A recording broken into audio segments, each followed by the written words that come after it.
Okay, good afternoon. We have a fascinating panel. They really kept the best for the end of the day. The panel's subject or general topic is institutional history, and we have three fascinating talks ahead of us. I'm speaking in English now. Part of it will be in Hebrew, part of it in English. It's an international panel.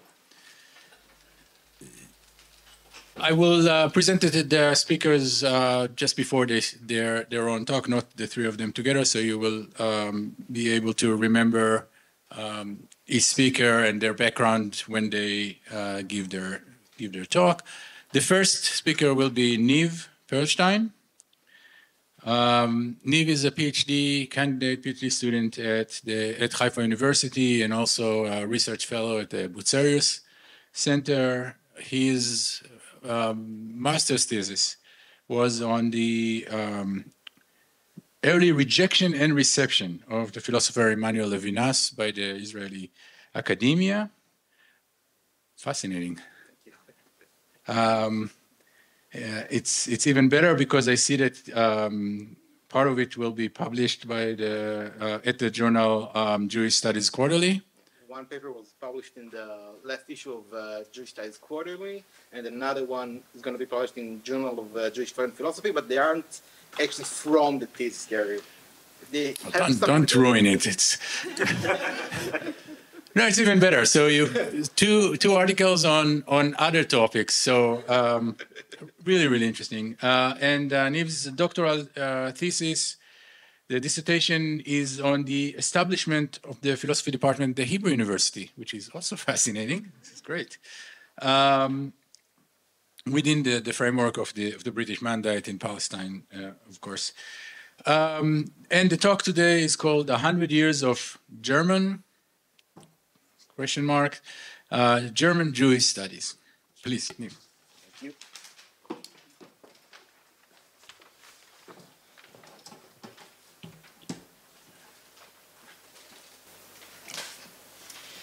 Thank you. Today, not today, but this year marks the 100th year anniversary of the Institute for Judaic Studies in the Hebrew University, inaugurated on December 22nd, 1924, with the proclamation, and this is important, that it's going to be the first seed of the humanities faculty at the university. On July 21st, there was a meeting of three committees, one from London, one from Paris, one from Jerusalem. It was already after the university actually started working with biochemistry institution, for example, and there was some kind of disappointment that nothing except for working in the library haven't been made. There were no real efforts made in establishing the humanities faculty. So on July, a committee met. It was led by Judaic Magnus, and there they discussed and negotiated really the terms between them because they each had very different opinions on what Jewish studies in Jerusalem, in the Zionist Hebrew University, really should look like and really should, what kind of tasks they should perform. So they formed a subcommittee with both rabbis and scholars, which determined also the general ideas, which are basically that the research would be the institute's first priority, and only then teaching will begin, and also that it will be dedicated to exclusively Jewish topics. It wasn't really like that at the beginning. There was a bit of a mixture. A couple of years later, the School for Oriental Studies opened its gates, which until then was more involved within the Judaic Studies. But basically, it was supposed to be really just for Jewish studies, which will then develop somehow in some magical way into a full-blown humanities department, humanities faculty.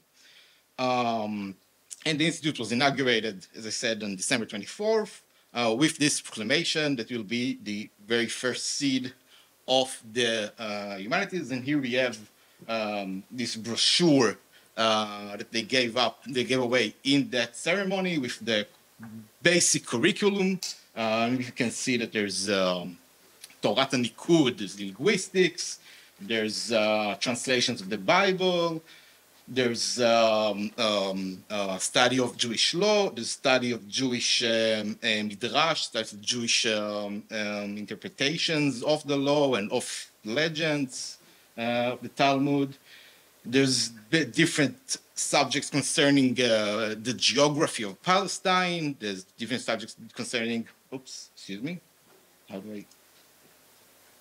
There's basically different subjects which would then later, each of these parts of the curriculum would then later develop into a full department in the university, basically.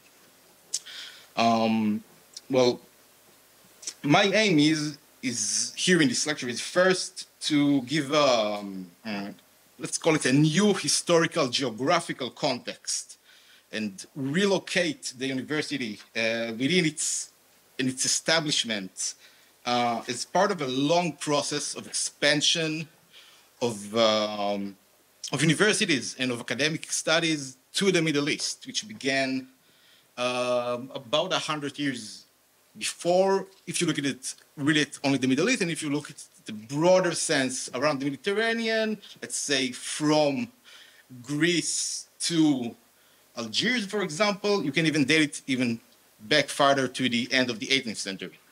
And it's not going to work. And I have these few maps that I drew from my work, which really basically give us a picture of this is how it looked by mid-19th century, when you got in Istanbul plenty already of academic institutions, not really universities, except maybe one that would very soon become a university. And in Cairo, we see a bunch of institutions, and throughout Greece, we see Greek institutions and also full-blown universities already. Then going forward, during the second half of the 19th century until World War I, we got, there were still all those that existed earlier, but also new ones, which are more diverse. You can see in Cairo, there was only science and technical institutions, and now there's a university, there's a business school, a law school. We have two new universities in Beirut, one Catholic, one Protestant, one French, and one American. In Damascus, we have a couple of new institutions. And in Jerusalem, we already have the Bezalel Academy for Arts. Then we go on. Following the war, we see a new picture of, also in Greek, we got some new things, and we got, especially what we have is these new universities, and I emphasize that they are universities. There's a new one in Beirut, formed in the late 1930s. There's two ones in Damascus. There's one in Alexandria, one in Cairo, and of course, one in Jerusalem. And focusing even more closely, let's say until 1940, we have 3 universities in Beirut already, 2 universities in Damascus, 2 universities in Egypt, and 1 here in Jerusalem. And there's a difference between the universities here in the pink area, or the British area, and in the French area, because this is already a map of the mandates post 1921. There's conceptual differences. There are let's call it paradigmatical differences between what the universities in Beirut supposed to be and what those in Damascus and Jerusalem and Cairo and Alexandria are supposed to be. But one thing which unites everything that's in pink is that they have a very clear national task within their own conception of their academic mission. And with Beirut, it's more of a denominational, more of a religious kind. Now, there are religious tasks or self-conceptions within the ones in the British protectorate, but it's a bit more complicated, less clear than a full-blown denominational university. Okay. But the thing is that is, all right.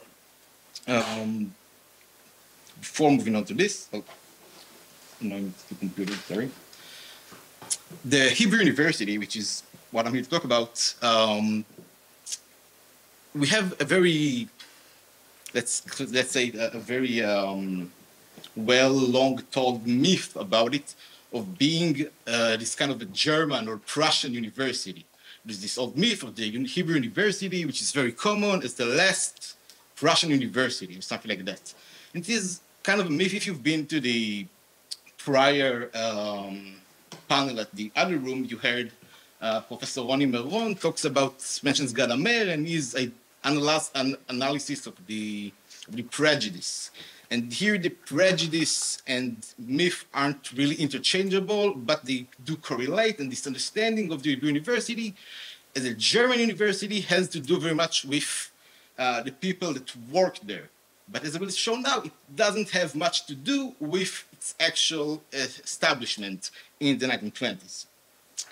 I will argue that once we look at Germans' ideas of the universities, which we relate to the Hebrew University, these ideas of the Humboldtian model, ideas of Kant, Schleiermacher, Schelling, and others, they're really ideas that have to do much with the university as integrating teaching, research, and this idea of Bildung, which is very central in it. While I'm going to argue that the origins of the Hebrew University are quite similar, but not very much the same, I'm going to do it by showing the original plan for the university drafted by this guy, Sir Alfred Eckert Zimmern. Very interesting, very important English scholar at that time, who is now mostly forgotten, although in the last 5 years there's been a couple of books actually written about him, which is interesting, why he is now remembered. And in 1919, Zimmern wrote really a draft for a plan, a really very programmatic paper for the Zionist organization on the Philosophische Fakultät for the Hebrew University. Now, he used this term, Philosophische Fakultät, to signal something which he really wasn't talking about, because his ideas came much more from the British tradition of thinking about the university. Now, this tradition goes not as back as the early 19th century, but the mid-19th century, people like scholars and philosophers like John Stuart Mill, Adam Newman, and Matthew Arnold and others. And with them, we can see that while they maintain the ideas, the German ideas, let's call them, of integrating research and education, the Bildung idea is, well, it disappears in favor of a new idea of civil duty and personal duty. The idea of the gentleman, the idea of the, well, later on also the idea of the lady, which are both philosophically very different, and also educationally very different in what they are, in the alumni of the university they are supposed to produce later. Well, so for Zimmern, he comes from this tradition, and he really drafts a plan where he thinks about how philosophy is going to stand at the heart of the faculty, and is going to like act as kind of a regulatory standardizing mechanism that's going to implement some kind of new national university which could really bring together not only the sciences and the students and the professors within the university, but also within a conception, within a Judaic conception of Jewish integration, Zionist national integration of the Jewish people centered in Palestine as a kind of a national home, which is a very difficult concept here, a national home.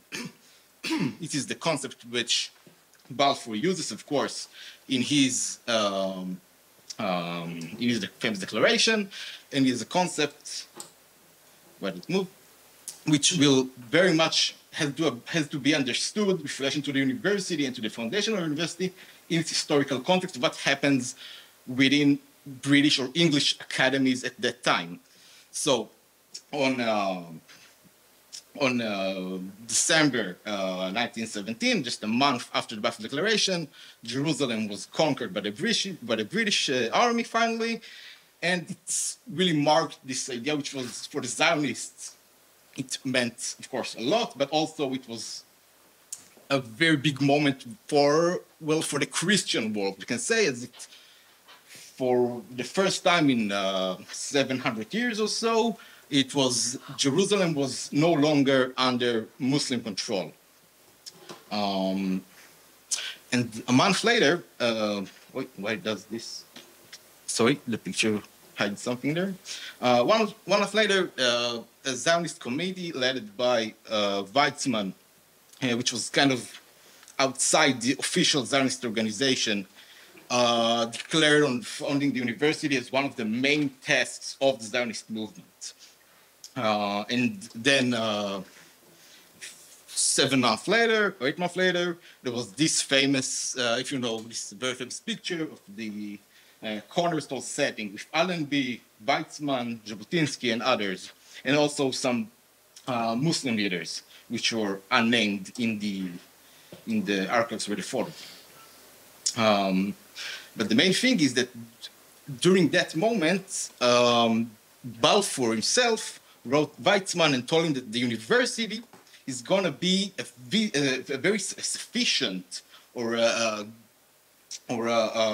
sufficient visible sign of a new era in Palestine.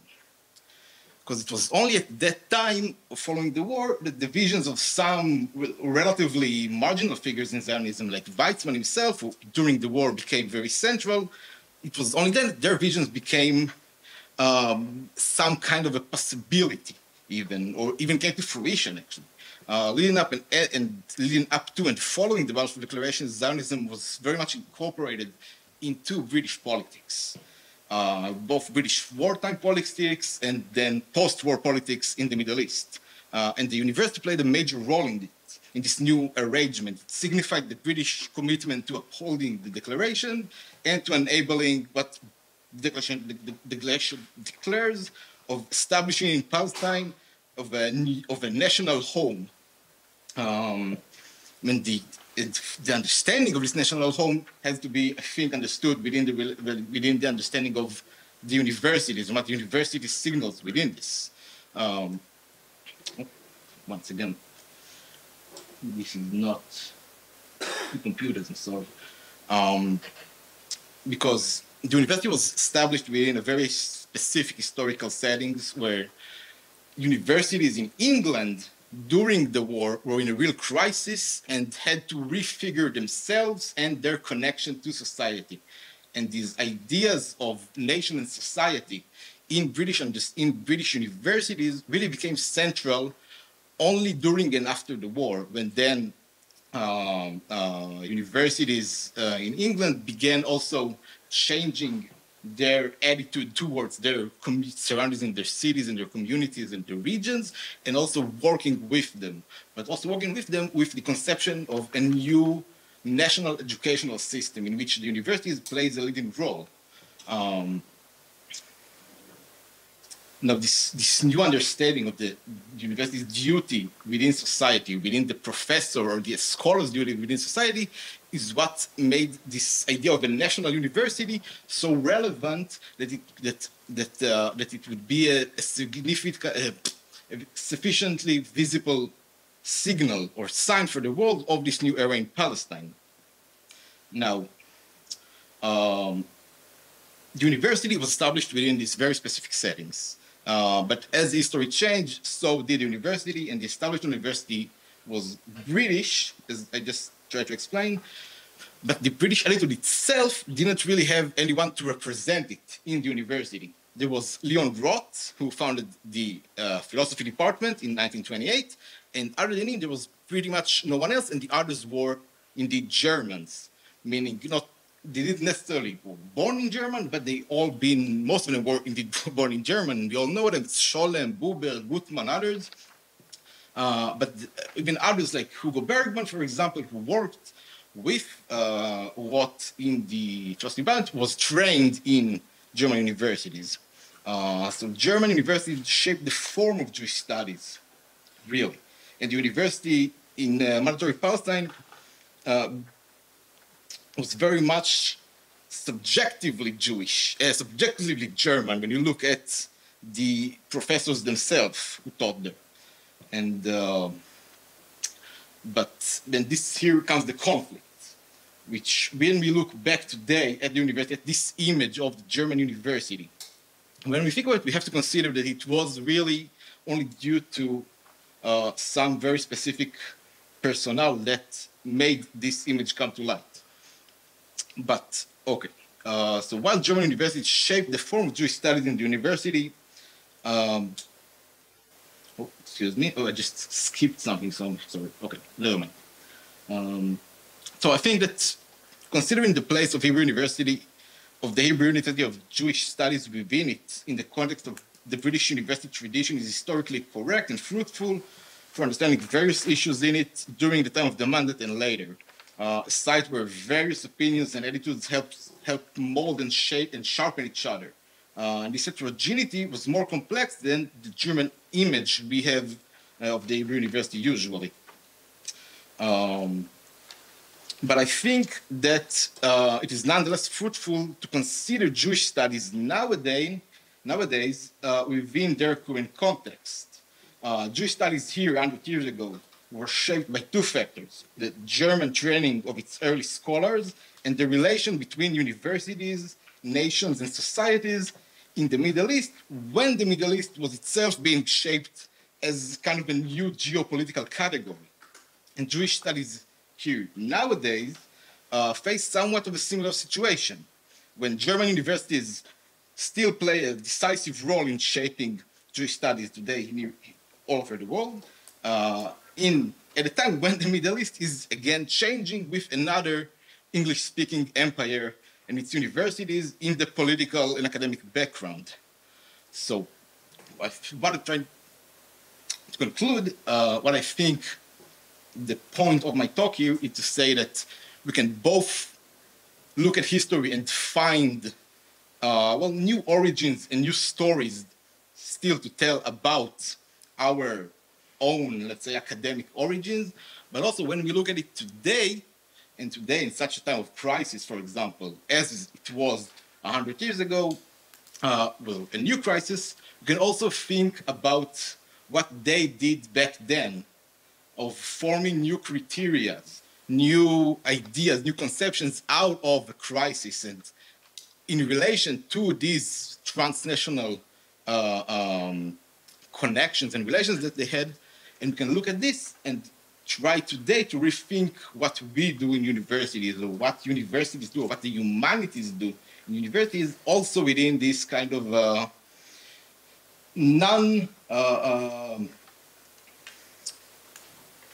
how do you call it? One-dimensional contextualization, and really think about, for example, the Middle East, which is, well, which is the geographical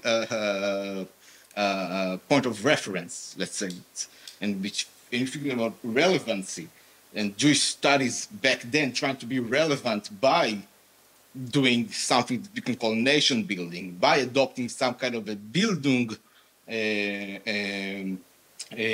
mode of operation. I think that we can rethink today of Jewish studies and of humanities studies outside of these categories and rethink them within new categories that we must think, I think, from our current situation. Thank you.